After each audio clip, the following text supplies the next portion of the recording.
Hey everybody, today we're taking a look at the Venom Epic Collection, Agent Venom. This is the Modern Marvel Epic, Volume 4.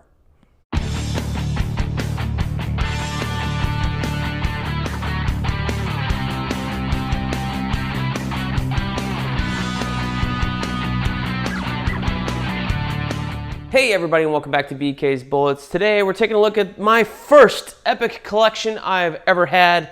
This is Venom, Agent Venom. So this is Volume 4 in the Venom Epic Collection, the modern era. There's Volume 4, it's on the back here. I don't know why they don't put them on the sides, but they do put like I guess this is technically the cover, but that was Agent Venom's eye thing, as you can see here. This was the cover to Venom number 9. This is the Rick Remender era of Venom, where Flash Thompson was Agent Venom. I think this is the first Venom book I actually ever bought, just because I like the concept so much. And it was introduced pretty well in the, I don't know, it may have been the Brand New Day or Big Time era of Amazing Spider-Man. So post One More Day, where Peter and Mary Jane broke up, you had this, like, Flash Thompson came back into the Spider-Man books without any legs because he was in war in Iraq, got bonded with the symbiote and becomes Agent Venom thanks to the federal government. So you had like an issue of that, and then an issue of Spider-Man, which is this one here by Humberto Ramos. And then you jump straight into the Rick Remender stuff that takes over the book after that. So I believe this was solicited as the cover of Venom, and then it wasn't until a little bit later that they actually started putting the Agent Venom on the cover. So this era of Venom, it's not Eddie Brock, it's not Mac Gargan, this is Flash Thompson, and he's trying to be Spider-Man because Spider-Man is his favorite hero. So he's working for the government because he was a soldier, and he figures if he can get his legs back, then having the symbiote is worthwhile to him. So you got Tony Moore on art through a lot of this, and I think that was one of the most fun things. There's the end of the issue number 1. Here's issue number 2, homaging Amazing Spider-Man number 300 by McFarlane. So, whole lot of fun stuff here. Kraven the Hunter. You had some Spider-Man villains throughout here. You had Jack-O-Lantern. He kind of goes nuts and appears throughout the book here. But I liked it a lot. I thought it was a whole lot of fun. Until basically towards the middle of the book here, where you get to all this weird hell stuff, which is, we're not there yet, but I kind of stopped enjoying it when we got to this crossover here with Ghost Rider and Red Hulk and X-23. It was just a whole lot of stuff with Venom and Hell and all these other characters that didn't really make sense for the book, at least for me at the time.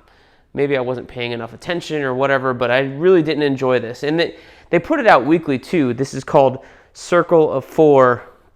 And it was all like Venom 13.1, .2, .3, .4, just weekly, basically. And had a couple different artists in here. But yeah, it was like Blackheart. It was more of like a Ghost Rider tale. And I was really confused as to why this was in the main Venom book as opposed to like doing what they were doing before. So yeah, here's Venom number 14, part 6 of Circle of 4. Tony Moore coming back to the art. And I think this is about where I jumped off Venom. Maybe read a little bit past this, but this might be the last one. Maybe I might have read the Savage 6 storyline that they're alluding to here. But yeah, I wasn't much long for all this Venom stuff after this. But I think this volume is kind of fun. Actually, here's Anti-Venom, another idea introduced in the pages of Ultimate Spider-Man. That was what Eddie Brock was at the time, while Flash was Venom. Eddie Brock was this anti-Venom symbiote, and all that stuff is in, I think it's New Ways to Die in Amazing Spider-Man. You can find that story in there. But yeah, I thought this Agent Venom stuff was fun. So I'm excited to read this Epic Collection, Agent Venom, Volume 4. Why they start in the middle of the run, I don't know. Like, they started with Volume 4. There is no Volume 1, 2, or 3 to collect yet.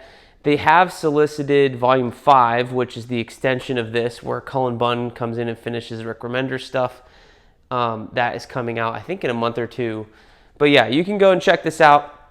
This is a whole lot of books. It is Amazing Spider-Man 654 Part 1.1, Venom 1 through 16, 13.1 to 13.4, and material from Amazing Spider-Man 654. So that's like the first story in here, the first couple of pages where he actually gets the symbiote. But yeah, this represents 1 year, or maybe it's 2 years, of Venom storylines in the Marvel Universe. But it's hefty, man. It's $45. That's like a huge book. But yeah, I think it's fun. I think this volume itself is worth checking out. I'm not so sure about anything before or after that. Maybe they're starting the modern years with Daniel Way's run, I would think. Because you have Daniel Way's, and then you have this, and then what's after this? After Agent Venom, you have Venom Space Knight, and then we'll eventually get to the Donny Cates stuff, I guess, in a couple years' time. But yeah, I don't know how fast they're going to put out these Venom Epic collections, but I think this one is pretty fun. So yeah, check it out if you like the concept. If you've never heard of Agent Venom, you can go pick it up. I mean, pretty much, I think this all the worthwhile stuff is right here in this volume. Don't necessarily go and seek out or wait for the next one unless you really love this. If you really love this, wait for the next volume. If you like, that was fun, but I'd take it or leave it, I think you got the best stuff right here in this first Epic collection. So yeah, that's what I think of Venom, Agent Venom, the modern era Epic collection. We'll see you guys next time in the Funny Pages.